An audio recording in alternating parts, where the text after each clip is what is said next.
श्री राम। भारत माता की जय। भारत माता की जय। भारत माता की जय। आप सभी को नमस्कार।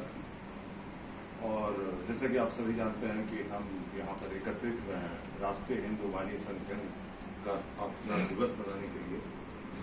और जैसे कि हमें बताया गया कि पूरे देश भर में आज ये कार्यक्रम मनाया जा रहा है, क्योंकि राष्ट्रीय हिंदू वाणी संगठन बहुत कम समय में राष्ट्रीय स्तर पर एक अपना आकार ले चुका है। और इस अवसर पर हम लोग दिल्ली प्रांत से जितने भी लोग आए हैं और कहते हैं कि संख्या भले हमारी कम हो, लेकिन कम संख्या में बहुत बड़ी शक्ति होती है, क्योंकि यहाँ जितने भी लोग आए हैं सब कहीं न कहीं एक व्यक्ति किसी न किसी संस्थान को रिप्रेजेंट करता है। तो मित्रों, आज जो हम यहाँ इकट्ठे हुए स्थापना दिवस मनाने के लिए, जैसा कि नाम है हमारे संगठन का राष्ट्रीय हिंदू वाणी संगठन, इसमें दो शब्द बहुत महत्वपूर्ण है, एक राष्ट्रीय और दूसरा हिंदू। हिंदू धर्म जैसे कि हम जानते हैं कि मुख्यतः यह धर्म नहीं है, चिंतन।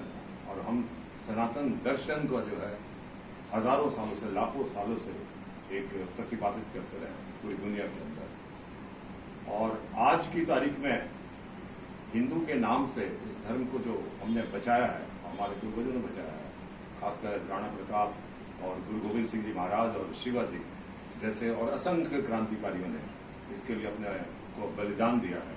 इस अवसर पर हम उन्हें भी याद करते हैं और उन्हें भी श्रद्धांजलि अर्पित करते हैं, क्योंकि उनकी वजह से आज हम एक हिंदू के रूप में सांस ले रहे हैं इस धरती पर, और भारत माता को हम स्वतंत्र रूप से अक्षुण्ण रखे हुए हैं।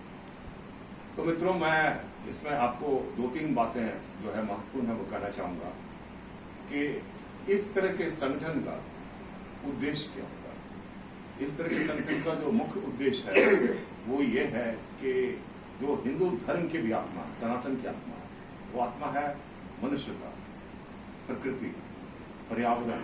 हम पत्थर को ही पूजते हैं, हम पशुओं को ही पूजते हैं, हम गंगा को मां करते हैं। तो ये जो हमारा जो एक विचार है, ये सिर्फ विचार ही नहीं है और ये सिर्फ एक परंपरा नहीं है, ये देखा जाए तो एक वैज्ञानिक विचार है।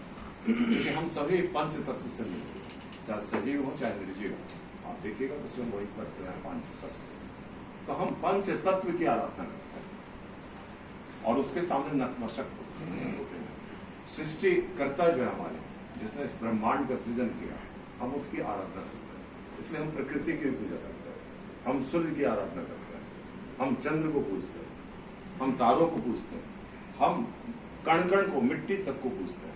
तो ये जो हमारी सोच है, ये जो वैश्विक सोच है, ये अंततः हमें जो वस्तु कुटुंबकम का जो हमारा दर्शन है कि पूरा विश्व एक परिवार है, उसको कहीं न कहीं उस दर्शन को सशक्त करता है। सवाल है कि आज के संदर्भ में इस तरह के संगठन की जरूरत क्या है। तो आज के समय में इस तरह के संगठन की जरूरत और ज्यादा बढ़ गई है, क्योंकि कहीं न कहीं हमारी मनुष्यता, कहीं न कहीं हमारी नैतिकता, कहीं न कहीं हमारे जो संस्कार हैं, जो हमारे मूल्य हैं, उनसे हम विचलित हो गए।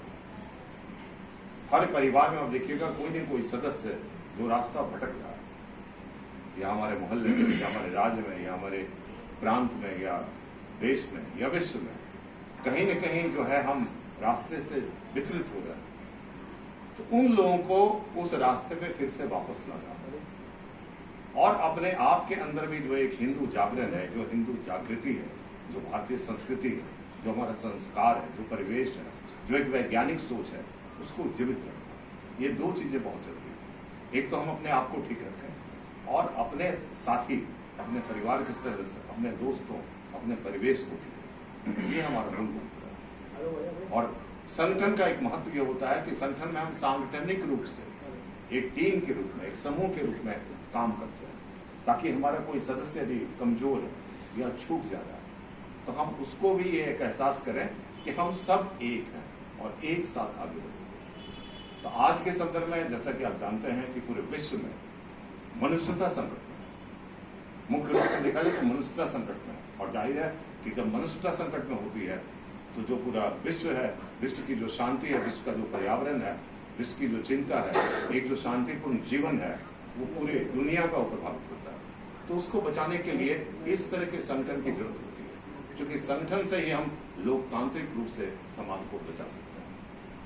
आज